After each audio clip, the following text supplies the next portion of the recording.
Se você está vindo aí pela primeira vez, boa noite. Meu nome é Rômulo. Então, seja bem-vindo, seja bem-vinda, fique à vontade. Meu nome é Rômulo e eu sou casado com a Camila, essa moça que estava agora há pouco aqui falando sobre o encontro das mulheres no próximo sábado, dia 11 de tarde, aqui, na comunhão. Bom, se você percebeu que o Davi comentou agora há pouco sobre o que aconteceu hoje pela manhã, nós recebemos algumas pessoas aqui na comunidade. E isso é uma coisa que me deixa muito feliz e que me faz pensar por que pessoas decidem fazer parte de uma comunidade de fé. Por que pessoas decidem fazer parte de uma comunidade de discípulos. Então, como eu já sabia que esse momento ia acontecer, nessa última semana em particular, eu fiquei pensando muito sobre alguns aspectos, sobre cada um de nós, pensando sobre quem nós somos enquanto indivíduos, enquanto seres individuais, enquanto pessoas individuais, pessoas únicas, com características únicas, que podem refletir, de alguma maneira, a nossa criação familiar, que podem refletir os traços culturais de onde nós vivemos, que podem refletir reflexos que marcam uma geração conforme a época que nós nos desenvolvemos. Algumas questões, diante de tudo isso que eu comecei a pensar, algumas questões elas começaram a chamar a minha atenção, quase que como aqueles letreiros luminosos de beira de estrada quando você está dirigindo de noite. Você está dirigindo, você está vendo de longe aquele negócio piscando lá, e você nem vai para lá, né? Mas você está chegando perto e você começa a olhar. Tem que dar aquela olhada para ver o que está piscando ali, né? O que está chamando a atenção. E isso foi mexendo comigo. Esses pontos foram mexendo comigo, me fazendo pensar, me provocando sobre isso. Questões que levam pessoas a estarem junto numa vida de comunidade. Questões como dores, questões como dificuldades, questões como tristezas, questões como angústias, questões como fraquezas, limitações, enfim. E tem quem acredite que o tempo, né, com o tempo isso se resolve. Com o tempo isso passa. Mas se você esteve aqui com a gente no último domingo pela manhã ou pela noite, você deve se recordar, ou se você nos acompanhou pelo YouTube, você deve se recordar dos 3 pontos que o Davi falou no domingo passado, né? Qual era o primeiro ponto? Brincadeira, tá? Não vou perguntar para vocês o primeiro ponto, o segundo e o terceiro, tá? Mas você deve se lembrar sobre essa questão de tempo, que o Davi comentou uma coisa aqui muito interessante. Se você não lembra, eu vou refrescar a tua memória. E se eu estou errado no que eu estou falando, ele está sentado ali na frente, você pode perguntar para ele o que era exatamente sobre o tempo, porque na verdade, tem muita gente que acha que o tempo ele vai curar algumas coisas, mas o que o Davi comentou com a gente é que o tempo não é capaz de curar. Estou certo ou estou delirando, Davi? Na verdade, o tempo ele cicatriza e calcifica errado ainda por cima, né? Ainda vai te trazer uns problemas aí. Então, as nossas angústias, as nossas dores, as nossas limitações, não necessariamente o tempo vai curar isso. Eu costumo dizer que a vida ela é uma grande escola onde o tempo é o professor. O tempo ele pode ensinar muitas coisas, mas o tempo ele não vai curar. Diante de tudo isso, a primeira questão que eu quero dividir com vocês, são 3 questões. A primeira questão que eu quero dividir com vocês aqui é uma sequência de perguntas. Quem eu sou? Quem você é? Quem nós somos? Uma das coisas que me faz perceber, diante de tudo isso que eu falei, é que eu não consigo sustentar a ideia de que nós aqui, enquanto comunidade, eu não consigo sustentar a ideia de que nós somos uma comunidade de pessoas perfeitas. Eu não consigo sustentar essa ideia. Eu não consigo sustentar a ideia de que nós somos uma comunidade de pessoas acima da média, de pessoas diferenciadas, de pessoas, enfim, seja lá o termo que for que estiver em voga no momento. E eu não consigo sustentar isso pelo simples fato de que muitos de vocês já me conhecem pessoalmente, de que muitos de vocês já caminham comigo, de que muitos de vocês já têm algum tipo de relacionamento comigo. E quando vocês me conhecem pessoalmente, andam comigo pessoalmente, vocês descobrem que, na verdade, eu sou um grande vacilão. Ponto. É isso. Um ser humano extremamente normal, que já errou, que ainda erra e que vai errar de novo. Se você não é assim, parabéns, me ensina a fórmula mágica aí, porque eu já errei, eu continuo errando, e eu sei que eu ainda vou errar. Ok? E assim como eu sei que existem outras pessoas com falhas, com dilemas, com dores, com limitações. Então, essa condição de comunidade, nessa condição de comunidade que nós vivemos, uma pergunta começa a gritar dentro de mim. Na verdade, são várias perguntas, mas uma pergunta só como exemplo, tá? Será? Isso aí, individualmente, tá? Uma pergunta para você pensar. Será que nós somos fiéis à prática de oração como nós deveríamos ser? Essa pergunta ela é só um exemplo para você pensar, para você se questionar pessoalmente. Você não precisa olhar para o lado, enquadrar ninguém e perguntar, está orando ou não está? Não. Relaxa, fica tranquilo aí. Mas bota a mão na consciência e se pergunta de verdade, será que nós somos fiéis à prática de oração como nós deveríamos ser? Eu não estou falando daquela oração social, tipo, vai começar o culto, Senhor, nos abençoe, aquela oração antes do almoço, não. Eu estou falando da prática de oração no sentido de você silenciar, escutar, contemplar, observar e receber aquilo que Jesus quer te dizer. Nós somos fiéis a essa prática, por exemplo? Ok? Então, durante a minha jornada como discípulo de Jesus de Nazaré, algumas vezes eu me pego olhando para trás, e quando eu falo olhar para trás, não é para a minha infância não, é já para a fase adulta da minha vida, onde intencionalmente eu já tinha decidido o que eu queria viver diante do reino de Deus. Ok? Então eu olho para trás, para esse passado já na minha vida adulta, e eu começo a perceber que várias vezes eu simplesmente deixei de comunicar, eu deixei de expressar a paixão pela verdade, pelo amor, pela presença e pela pessoa de Jesus. Porque talvez, em alguns momentos, eu não tivesse essa paixão queimando dentro de mim. Isso faz sentido para você? Isso em algum momento acontece contigo também? Você consegue olhar para trás e perceber isso na tua vida também?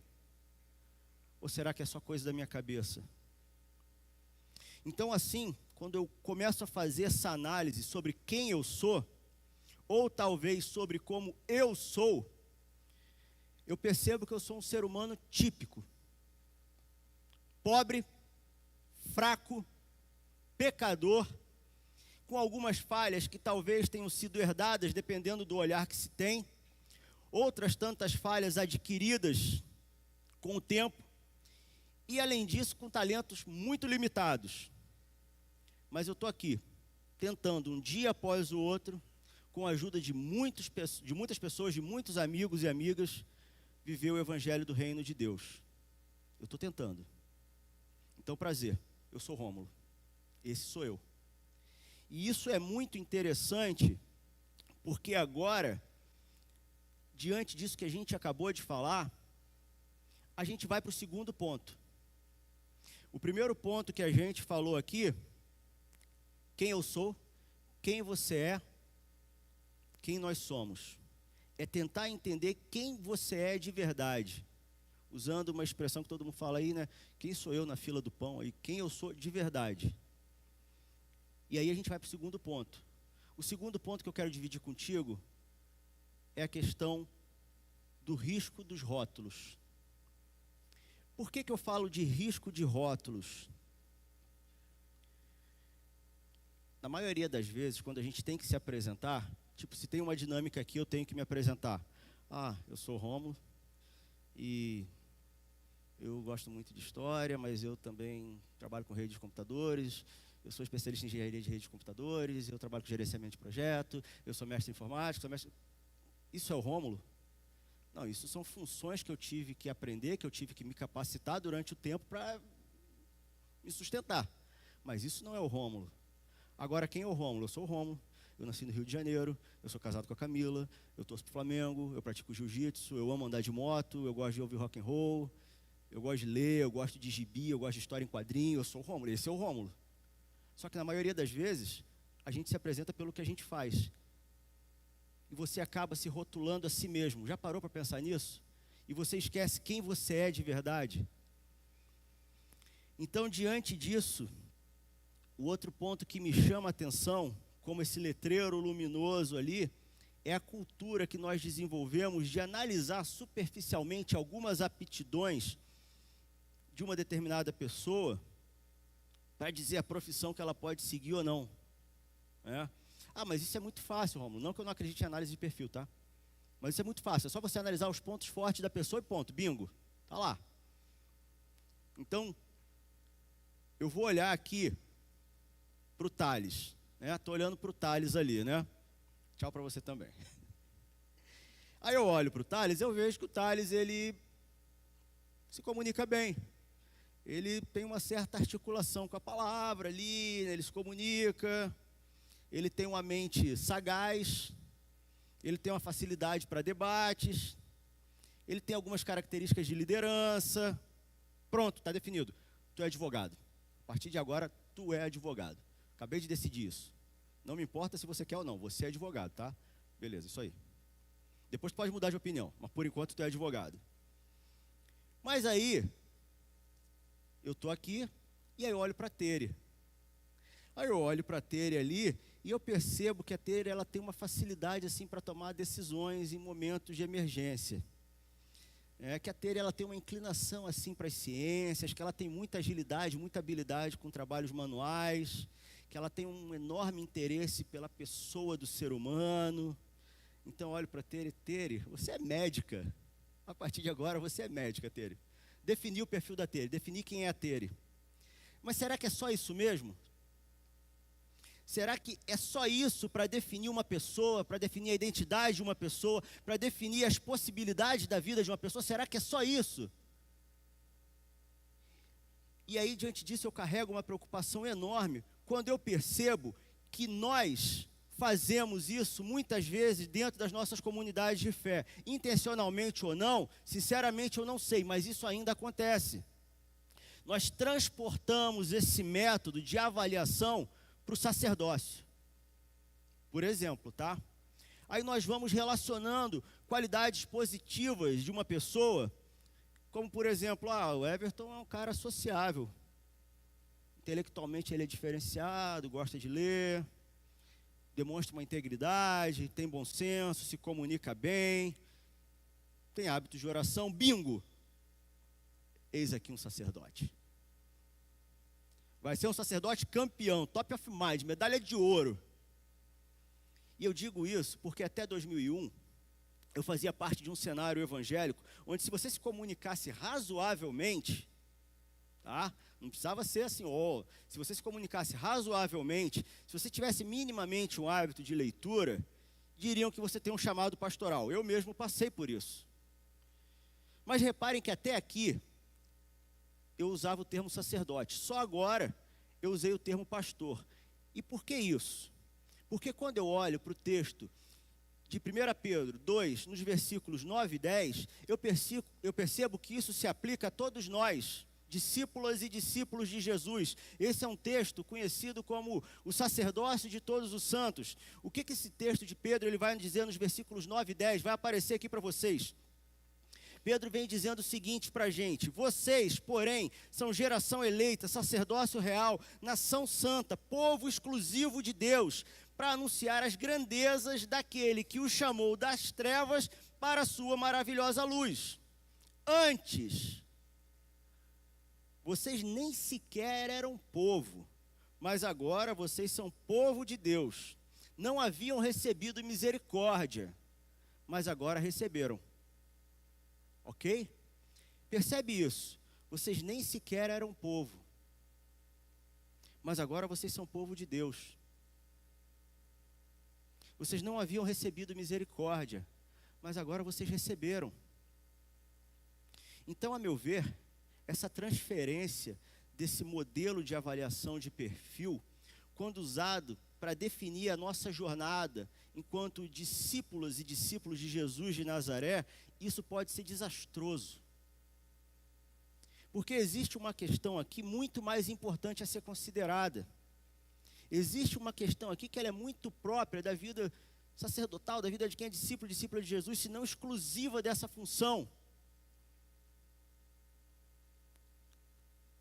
Se a gente olha para esse texto de Pedro, que muitos conhecem como sacerdócio de todos os santos, né, essa capacidade a qual nós somos chamados, uma característica própria desse chamamento é: será que essa pessoa ela é fraca o bastante? Deixa eu tentar te explicar essa pergunta aqui. Quando eu falo aqui, será que essa pessoa é fraca o bastante? Será que essa pessoa ela é suficientemente dependente, de forma que ela não consiga se livrar sozinha das dores que acometem a vida dela? Ok? Será que essa pessoa, ela tem a consciência de que muitas vezes ela não vai se livrar sozinha dos sofrimentos, dos fracassos, das angústias que acometem as nossas vidas e que estão muito acima de nós?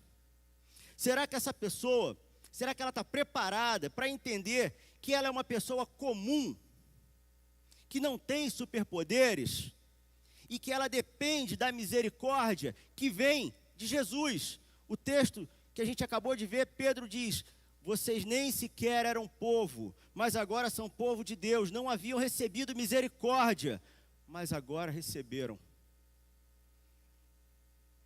Então, será que essa pessoa, ela entende que ela depende da misericórdia que vem através de Jesus? Você entende isso? Isso é tranquilo para você? Isso é fácil para você?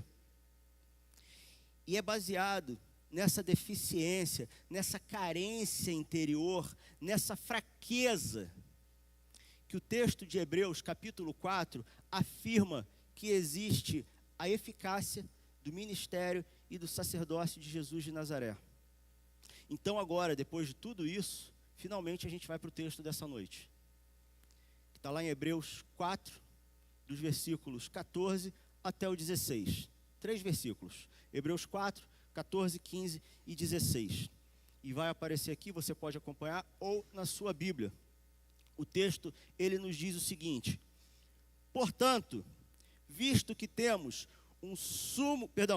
um grande sumo sacerdote que adentrou os céus, Jesus, o Filho de Deus, apeguemo-nos com toda a firmeza à fé que professamos, pois não temos um sumo sacerdote que não possa compadecer-se das nossas fraquezas, mas sim alguém que, como nós, passou por todo tipo de tentação, porém sem pecado.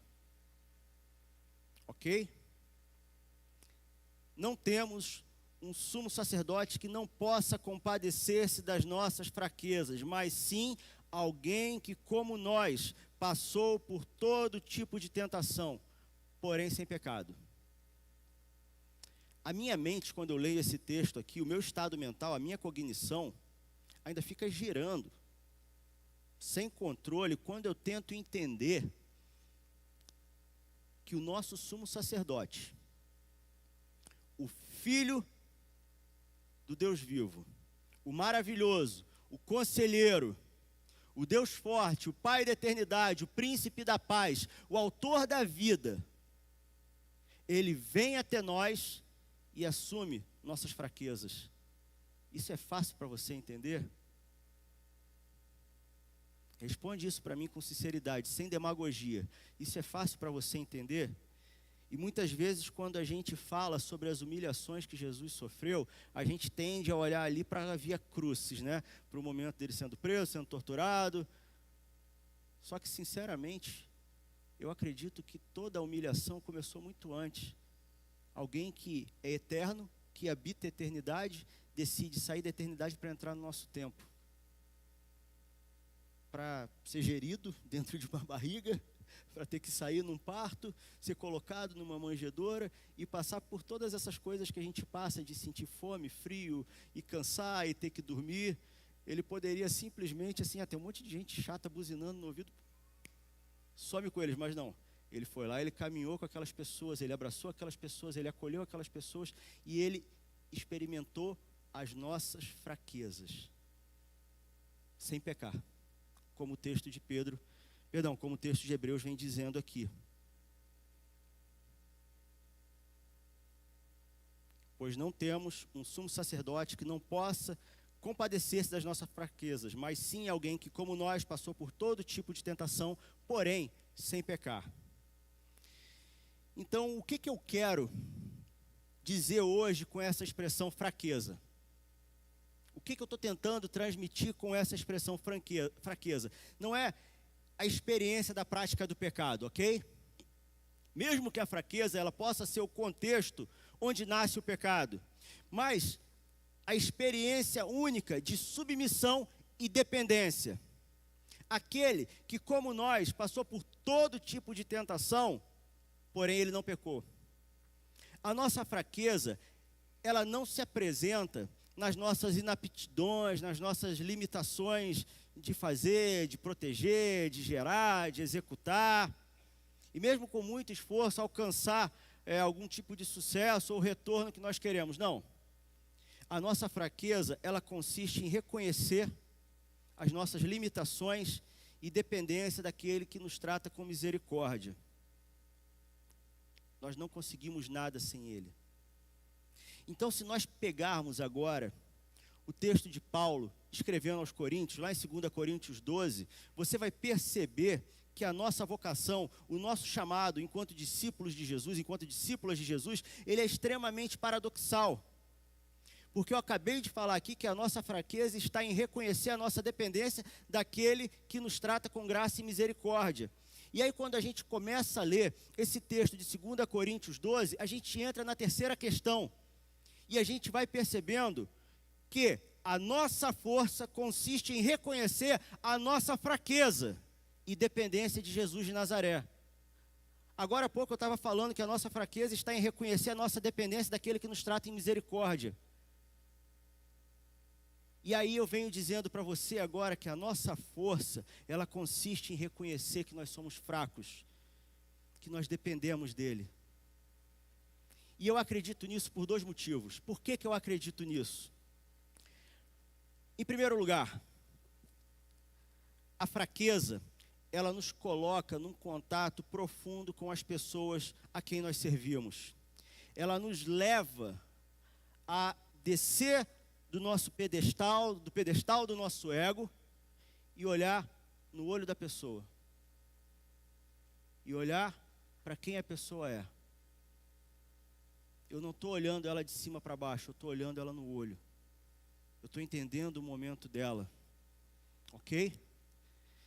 Isso é um ponto que me chama muito a atenção. A descer do pedestal do meu ego.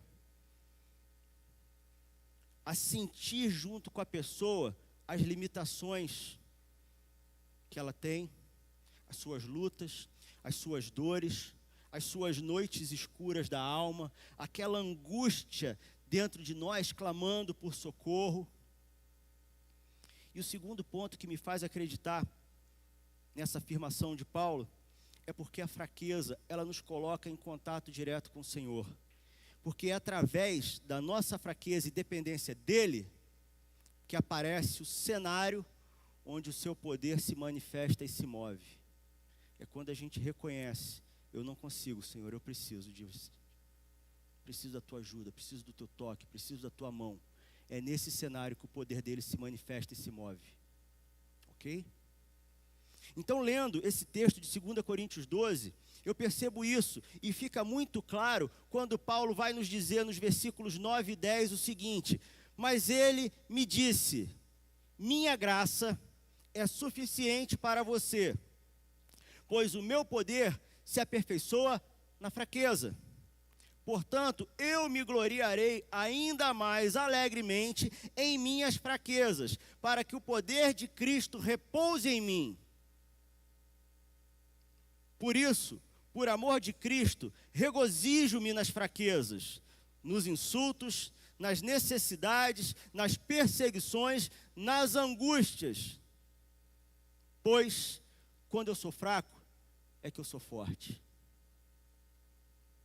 Aqui eu já vou caminhando para o final dessa reflexão, mas eu quero dizer que para tudo isso que nós acabamos de falar aqui, para tudo isso que nós acabamos de conversar aqui, existe uma consequência coletiva, uma consequência que envolve a todos nós enquanto comunidade.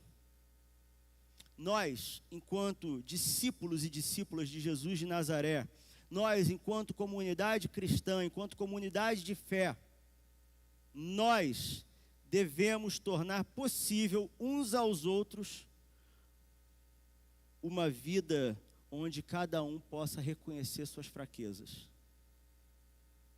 Nós devemos apoiar uns aos outros na fraqueza.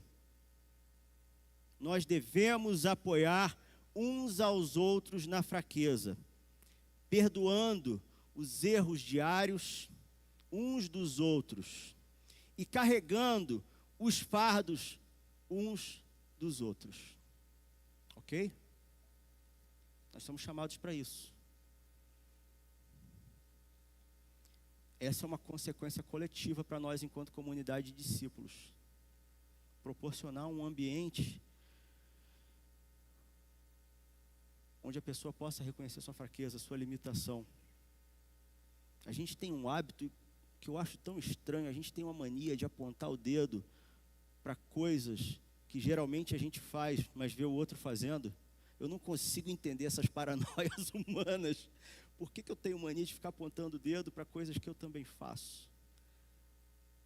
O nosso chamado, ao invés de fazer isso, é olhar para o Everton e falar: relaxa, eu também luto contra isso, vamos junto.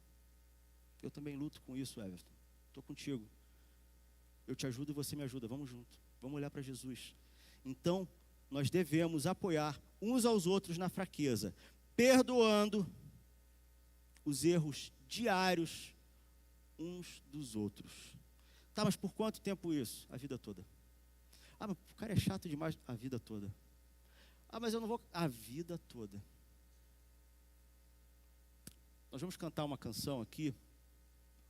Enquanto essa canção ela vai acontecer, enquanto essa canção ela vai ser ministrada, eu te convido a um exercício. Um exercício que ele tem que ser intencional. Ok?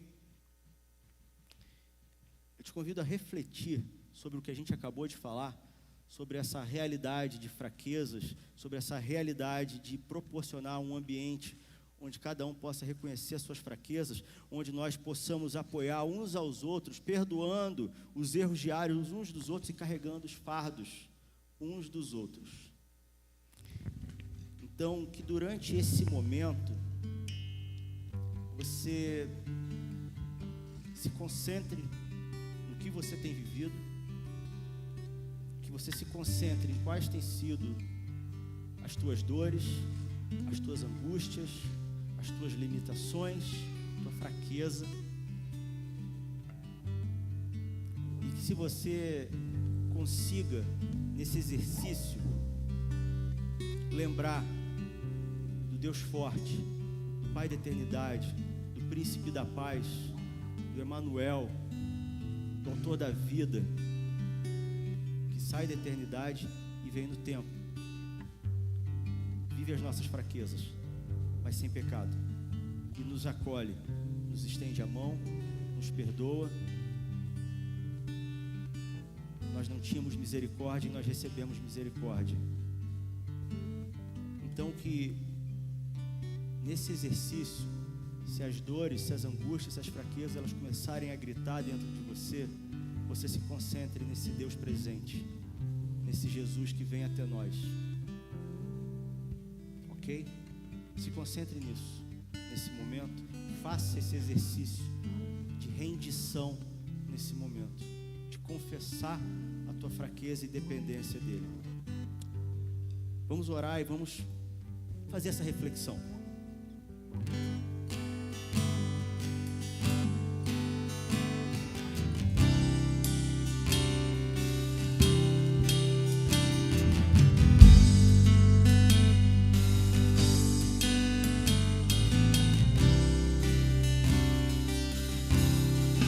Dos que têm sede, os que fracos são, venham à fonte, imergir o seu coração, a dor e a tristeza, lavada será nas ondas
vai, Senhor Jesus, trazendo Tua direção, Tuas coordenadas, nos mostrando as nossas limitações, as nossas falhas, as nossas fraquezas,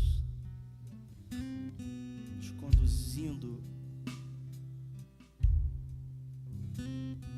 à rendição, a confessar que nós dependemos totalmente de Ti, Senhor. Vem, Santo Espírito. Vem, Santo Espírito. Antes de começar essa canção, eu falei que nós devemos apoiar uns aos outros na fraqueza, perdoando os erros diários uns dos outros e carregando os fardos uns dos outros a vida inteira. Apoiar uns aos outros nos momentos bons e nos momentos ruins, como Paulo nos diz em Romanos 12, versículo 15: alegrem-se com os que se alegram, chorem com os que choram. Em Mateus 5, logo no começo do Sermão da Montanha, versículo 4, Jesus ele diz: bem-aventurados os que choram, porque serão consolados.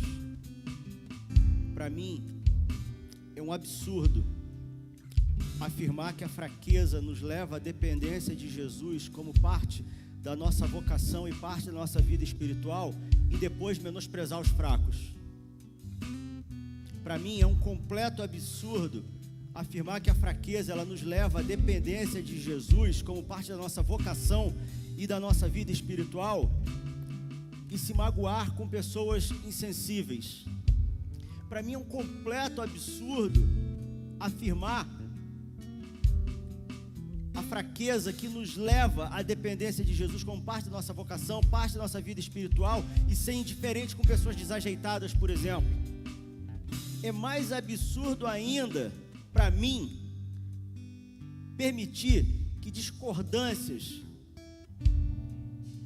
socioculturais, políticas ou até mesmo teológicas, que elas se transformem em hostilidade, em violência, ou que elas me levem a dar vazão a conflitos por causa de iras, por causa de sentimentos pessoais.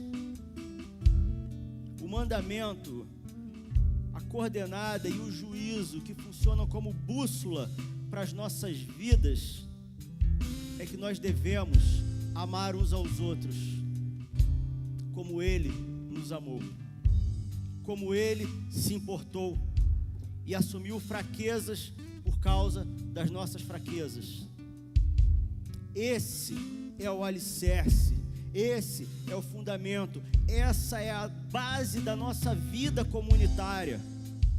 O mistério da nossa presença mútua aqui, praticando e contemplando a presença de Jesus de Nazaré, e assim recebendo dele uma convocação urgente para nos reconciliarmos uns com os outros. Nós somos chamados à reconciliação. Nós somos chamados a apoiar uns aos outros na fraqueza, perdoando os erros diários e carregando os fardos uns dos outros. Quando eu desço do pedestal do meu ego e olho no olho da pessoa, eu consigo dizer: relaxa, porque eu também vivo isso daí. Vamos junto. Se alguma coisa do que foi falado aqui nessa noite fez sentido para você, tocou o teu coração, está te incomodando e você precisa de ajuda nesse momento, você quer orar sobre isso, você quer um apoio sobre isso, eu vou ter uma alegria enorme em dividir o meu coração contigo e orar por você. Você pode me procurar e a gente conversa, pode me procurar agora aqui no final, a gente conversa e ora junto. Eu quero olhar no teu olho e dividir isso contigo, ok? Então você pode me procurar alguns dos pastores e nós vamos orar por vocês. Vai ser um momento de dividir o coração com você. Agora, se você ainda está meio encabulado aí, nesses tecidos amarelos que tem nas cadeiras aí, se você olhar, tem um cartãozinho tipo esse aqui, ó. Um cartãozinho bonitinho aí. E tem algumas opções que você pode marcar aqui. Convidei Jesus para fazer parte da minha vida, quero ser batizado, quero me tornar membro da igreja, gostaria de entender melhor a Bíblia, visitarei outras vezes, quero um atendimento pastoral. Aí você bota o seu nome, o seu contato, entrega ali atrás para a Sabrina no espaço Crescer Mais. A gente vai entrar em contato contigo, vamos te ouvir, vamos te escutar. Agora, se você ainda está encabulado e não quer dividir esse momento de oração agora nesse domingo à noite, mas tem alguma coisa te afligindo e você precisa de oração, no finalzinho desse cartão tem um espaço que você pode deixar o teu pedido, ok? E se você puder, deixa o teu contato que a gente vai orar por você também, do mesmo jeito. Entrega esse cartãozinho ali no final. Ninguém vai te cobrar nada, a Sabrina não vai te enquadrar para nada. Você pode só escrever, deixar ali e sair correndo rapidão. Mas se alguma coisa está fervendo dentro de você e você quer dividir isso agora, vai ser uma honra para mim dividir o meu coração contigo. Pode me procurar, fico à tua disposição, ok? Gente, muito obrigado pela presença de vocês, muito obrigado pela paciência de me ouvirem. Eu espero que isso fique reverberando na tua mente, no teu espírito, na tua alma, e que isso te ajude a proporcionar para as pessoas um ambiente motivador, onde cada um possa reconhecer suas fraquezas e nos levando a perdoar uns aos outros, ok? Que Deus abençoe vocês, que vocês tenham uma ótima semana, um bom retorno para suas casas. Você não precisa sair correndo, você pode me procurar para a gente orar, você pode passar ali no espaço Crescer Mais, ver as literaturas, enfim, pode passar ali no café, né? Tem coisas muito gostosas ali. Eu vou parafrasear o Davi, que ele está falando que agora é semi-pecado você sair rapidão ali e comer em outro lugar sem passar ali, né? Então dá uma passadinha ali, chama alguém, toma um café, bate um papo, dá um abraço, convida para jantar durante a semana, para dar uma corrida, tomar um café, sei lá. Convide alguém para fazer alguma coisa para estar junto, tá bom? Ótima noite para vocês, vão em paz, que Deus abençoe a semana de vocês. Vivam uma vida com liberdade de reconhecer as fraquezas e as limitações, tá bom? Boa noite, gente. Paz e bem de Jesus de Nazaré. Ótima semana para todos vocês. Amém.